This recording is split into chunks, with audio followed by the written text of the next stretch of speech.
on social media. There's clearly a lot of civil unrest in this country.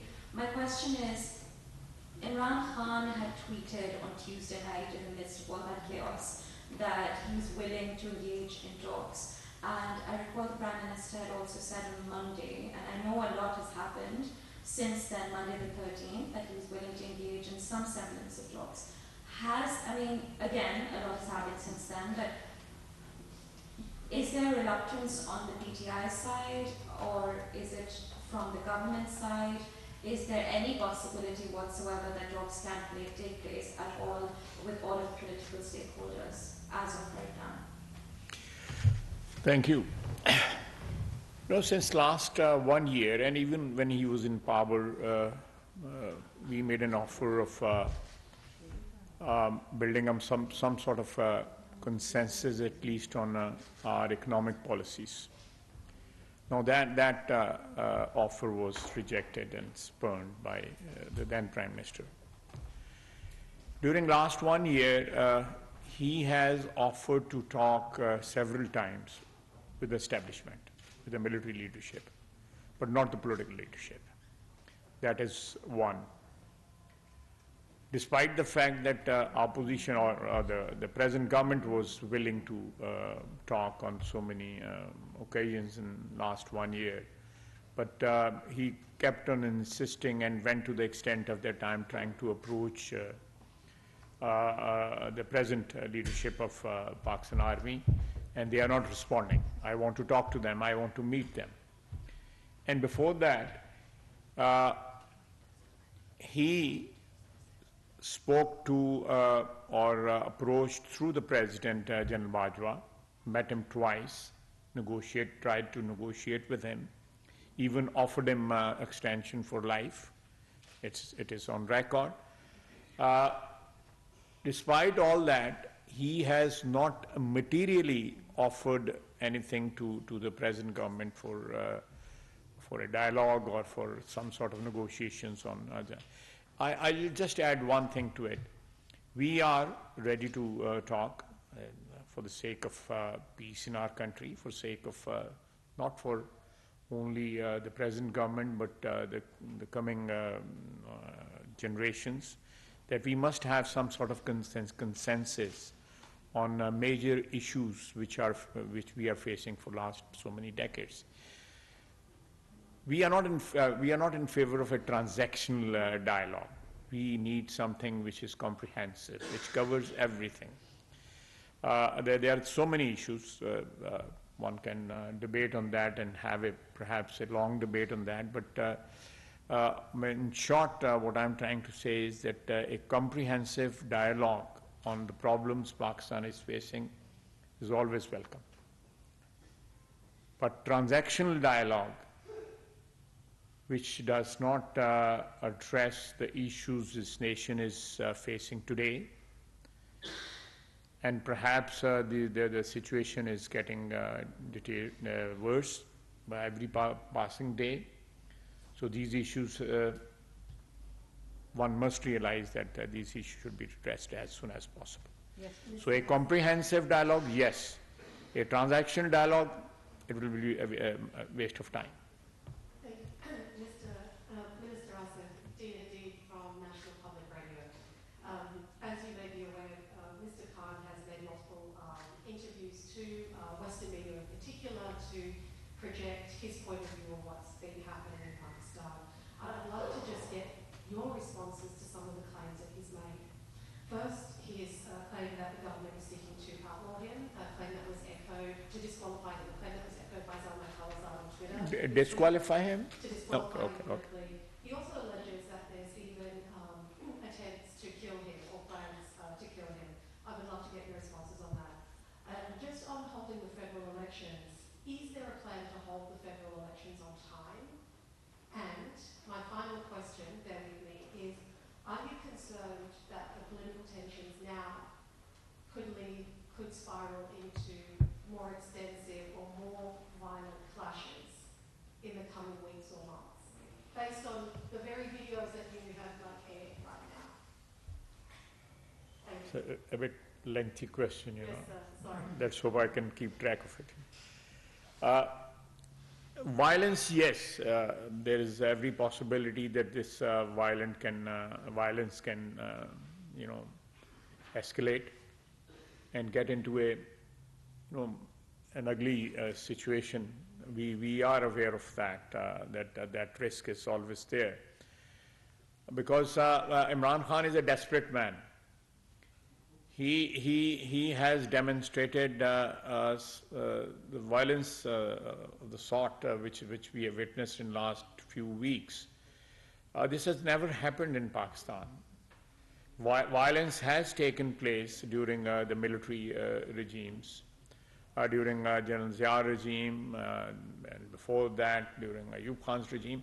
But political governments have never resorted to violence against their opponents. Yes, there are victimization and cases and imprisonment, but this sort of violence from an opposition party, organized violence against the state machinery. So this is something which is unprecedented in our history, despite the problems we have had over the last 75 years.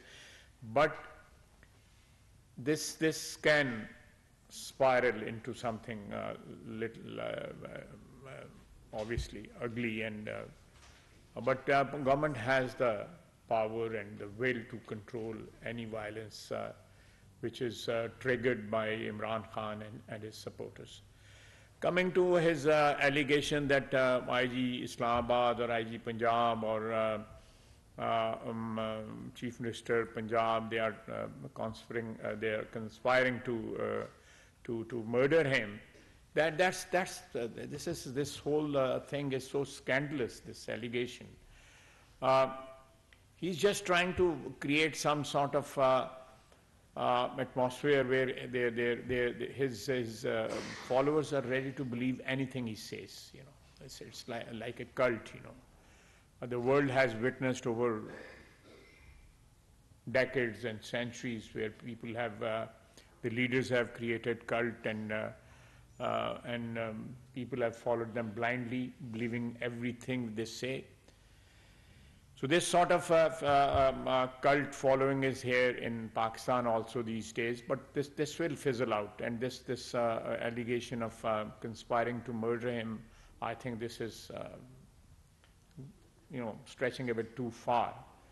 The sort of lies he has been fabricating over the last 1 year, starting with Cypher. I'll again say that. On one hand, he's he was accusing General Bajwa of conspiring against him or aiding his opponents, and on the other hand, he was offering him extension for life, and then accusing the United States of America of conspiring against him, taking even names, and now he's again flirting with the American government through lobbyists, and approaching them for some sort of intervention or some sort of aid or help, because they are being victimized, so-called victimization of PTI in Pakistan. So he'll tell you one thing today, and tomorrow he'll tell you something which is diagonally opposite, completely opposite, So his utterances are completely irrational. Perhaps his followers do believe whatever he says, but most of the people have lost track of what he has been saying over the last 1 year. Voice of America. She had a third question, whether the government does plan to hold the national elections. Obviously, national elections are due in October, and they will be held on time. Now I will follow up on that question. They were due also on the 30th of April. And there were not national elections, provincial elections. Provincial elections were due on 30th of April. The CN has been taken by the Election Commission. They are, according to the Constitution, that is the body which is supposed to hold the elections and empowered to hold elections. So that very order has been called into serious question. The IMF has rejected the claim that it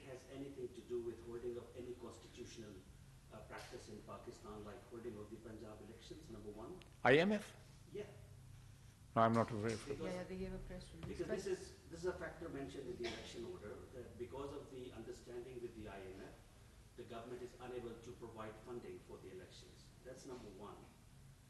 Number two, the prevailing law and order situation was cited in the Election Commission order. And in that order, the briefing about the security was given to the Election Commission on February 8th. And the incident cited in that briefing happened a week later on February 16th, the Jafar Express bombing.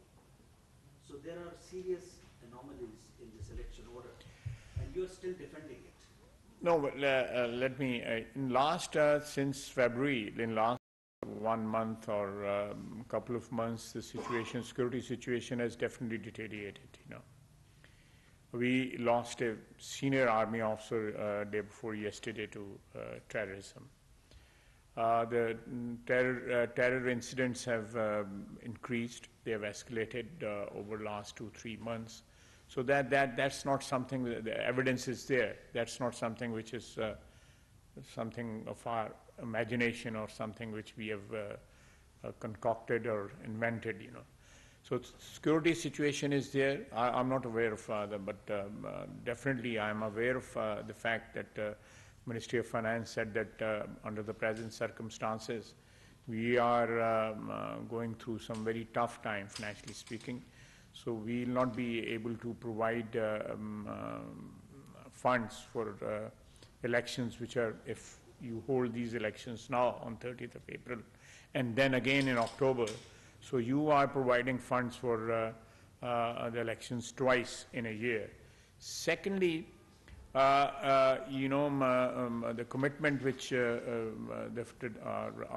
army has at the moment because of the internal and external threats, they said that deployment for almost 1 month. It takes about a month to deploy forces for elections on polling stations, and especially the static duty. They have to take over the polling stations as it happened in 2018. You know, they manage the polling station. So that sort of duty, they showed their inability to man the polling stations. So these 3-4 reasons were stated by the Election Commission, and these reasons were given to them by the federal government. And based on these reasons, they have decided to postpone the elections till October, and they are given the new date, which coincides with the national elections, you know, the federal elections. From AKB and DW. My question is regarding the letter Shahid has written to the Human Rights Commission. The concern is like in the initial they were like bringing up the sulfur issue and all that, and they were against the intervention. But now they are themselves Seeking support from the international organizations to intervene and resolve this issue. Where do you see this is taking our country to? Like, this is the right approach? Like, at first you were against their intervention, and now you are approaching them themselves? You can add on to that.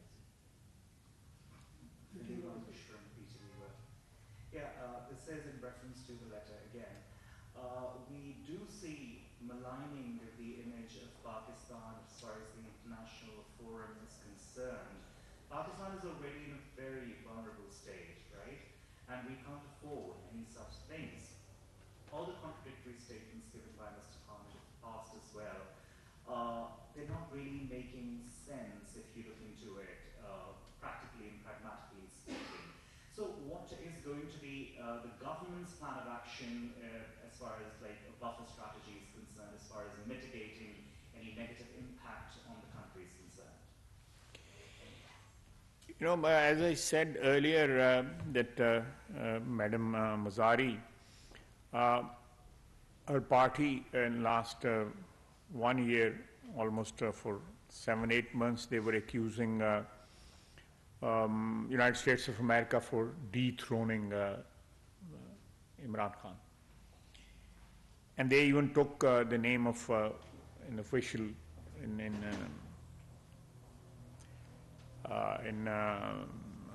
the State Department. Actually, I met this gentleman in September in the United States, and he tried to introduce himself to me that I'm Donald Lu. Man, you are very well known in Pakistan. You don't need any introduction. So there is this sort of attitude. You know, I have the parliamentary career of almost 33 years. I have never gone to a foreign government whenever I was victimized, you know. I was imprisoned by General Musharraf. I was in Atak Fort. A political prisoner or a political worker cannot even imagine what sort of the cells and dungeons are there in Atak Fort.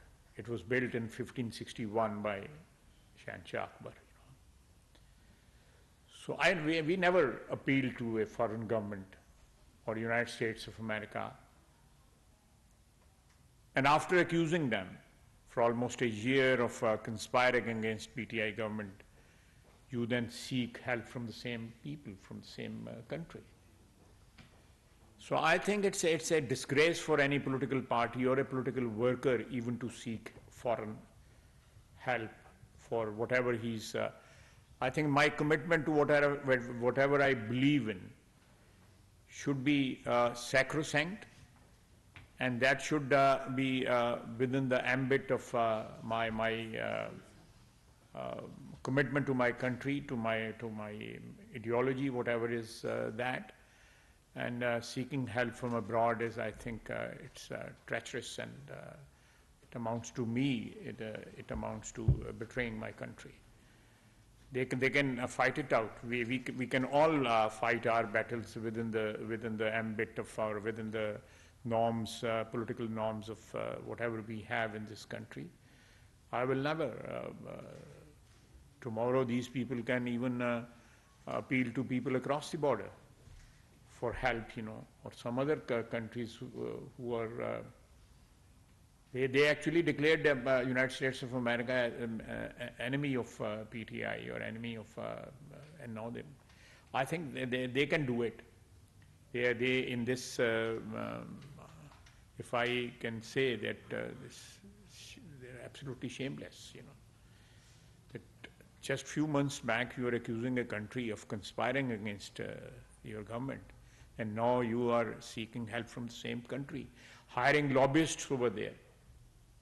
And people, the politicians over there, the government has not spoken, United States government has not spoken against Pakistan, or they have not commented on our situation, political situation in Pakistan.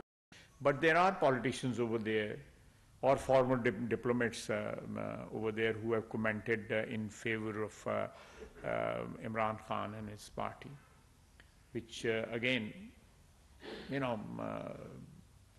they have lobbied over there, asked people over there to give statements in their favor, which again I think it's not very respectable for a political worker to go and seek help from abroad and ask the politicians over there to give statements in their favor. And you know, seeking help, and they are speaking, the politicians or congressmen or senators or diplomats are speaking in their favor. I think they should, those people who are commenting on the situation in Pakistan, they should also think that Pakistan's situation is, alhamdulillah, is much, much better. It's peaceful. We have our government. It's an independent country. What is happening in Kashmir and Palestine? Why don't they speak on that? What is happening over there? The genocide is taking place in on these two locations. You know, they should speak about that. Mr. Zalmay has spoken about Pakistan's situation. There are people, tens of thousands of Khans are in transit in Pakistan. They have become a liability for us. He should be speaking for them, that they should be sent to America as soon as possible. That is what the arrangement calls for. These people are in transit. Tens of thousands of people. There are close to 200,000 people in Pakistan who were brought to Pakistan after the fall of Kabul to Taliban's, and they're still here. Why don't they speak about them? Why don't Zalmay speaks about them? He belongs to Afghanistan. He owes it to them. He should speak about them. He should actually speak to his government about them, that they should be repatriated from Pakistan as soon as possible. Pakistan is already, burdened with 5 million Afghan refugees, they have actually swamped our economy over last 40 years. So we want to live in peace. We want to live in peace with Afghanistan, with our neighbors. But these liabilities, it's time that these liabilities which are on our shoulders, these liabilities should be liquidated. Harun, from Independent Urdu. Coming back to the election, holding of elections question. Are you, by defending the Election Commission's decision, not creating a very bad precedence constitutionally of delaying elections and not holding them within 90 days? And the second question is about this new task force that has been created. Do you have any details you can share about to stop criticism of establishment, the military, and other news today on social media? No task force has been created to whatever you were saying. I'm not aware of any task force. A committee has been formed. I'm aware of that. I think there are 4 or 5 members of those. Whatever arrangement has been made. But no task force. I think task force. The word task force, translates into something else. So the other question, we whatever was required by CEC from us, Chief Election, or by the Election Commission, the relevant quarters showed their inability to provide the army for manning the polling stations and providing the funds. On basis of those two and other reasons also, decision was made by Election Commission. It's a constitutional body. They are independent to make their decision. And I think the elections have been postponed, and the new date has also been announced. So I just heard that PTI is going to challenge this decision of Election Commission to postpone the elections. So it now falls in the ambit of judiciary to decide this question. So we'll rest our case, and obviously the opposition also will defend that. We'll defend the Election Commission, will defend their, and obviously the federal government. Sir, I'll come back. from NPR. PTM has always demanded that the establishment should be within its domain. And there are critics who believe that in Pakistan, from Zaki to Nawaz Sharif and Nawaz Sharif to Imran Khan, all politicians have been planted in the nursery of GHQ and then they had fallen out. And now PTI is also demanding that intelligence agencies establishment should be in their constitutional limits. Don't you think that this is an opportunity for political forces to sit and at least decide that these, whether it is establishment or GHQ, they should be kept in their constitutional limits? Don't you think that I'm in total agreement with you. I have absolutely no difference of opinion on this issue. But as I said earlier, we are faced with problems, multiple problems, because of our own faults. We are not blaming any Biruni Sazish for that. These are our own mistakes, over the years. As we have just mentioned, the military takeovers and abrogation of constitutions. All these things it is our collective responsibility and liability to sort out these things. That is why I said that there should be a comprehensive dialogue to sort out these things. I'm with you on this issue, 100%. There must be a transactional dialogue will not serve any purpose. A comprehensive, the ruling elite of this country, the components of power structure in this country, the judiciary, the politicians, the legislature, the executive, our defense establishment, media, the big business, people who are privileged. They can manipulate the system, they have the power to manipulate the system, all these components, They must sit together for the sake of peace and harmony in this country and establishing something which you are asking for. That put to an end this trespassing of territory by different components of power. Am I clear? Yes, please. So you raised you said yourself the security situation is not ideal and defend the decision of the election commission to defer the elections in the two provinces.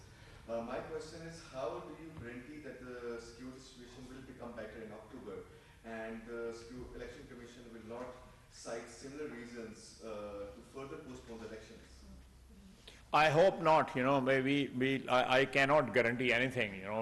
That in 4 months or 5 months down the line, the situation will be much better and Pakistan will be, peaceful and there will be no. I hope, I pray that happens. But let me clear. There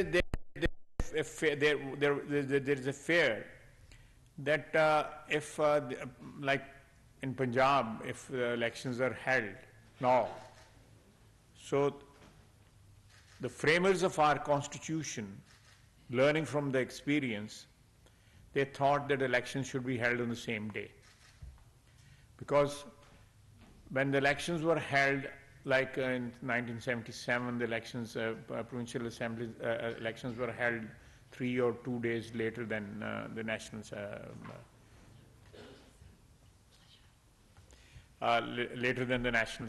assembly elections. So there were gaps, or the elections were not held for all the provincial assemblies and the national assembly at the same time. This sort of this provisions were added into the constitution to hold elections on the same day that if there is a provincial assembly, let's assume the Punjab assembly is in power and they are